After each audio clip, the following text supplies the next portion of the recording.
তো এই সন্দীপ তুমি দুটা বরফ তো হ্যাঁ প্রথম অবস্থায় গরম পানি নিয়ে নিলাম এটাকে একটু গরম পানিতে একটু ধুয়ে নিই চিনি চিনি সেকেন্ড ভেজন এটা খেজুর দিয়ে দিলাম খেজুরটা আমরা আগে করে কিশমিশ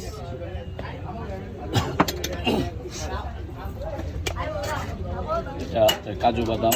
বিভিন্ন ধরনের বাদাম বুদাম ব্লেন্ডার করে রাখছি আগে তো এখন যেটা দিব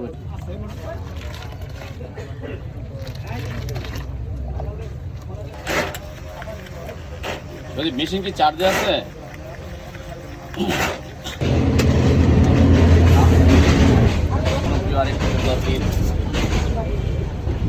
তারপরে এখানে বিখ্যাত আরেকটা যেটা হলো জাফরান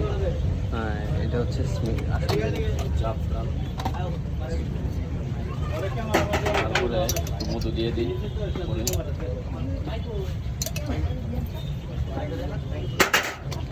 হয়ে গেছে কমপ্লিট তো সুপ্রিয় দর্শক মণ্ডলী যেখান থেকে আমাদের এই ভিডিওটা দেখতেছেন সকলকে এই চায়ের দাওয়াত রইল ঐতিহ্যবাহী সাতখামের বাজার আব্দুল বাতিনি স্পেশাল মালাই চায়ের আড্ডায় চলে আসবেন সকলকে এই চায়ের দাওয়াত রইল গাজীপুর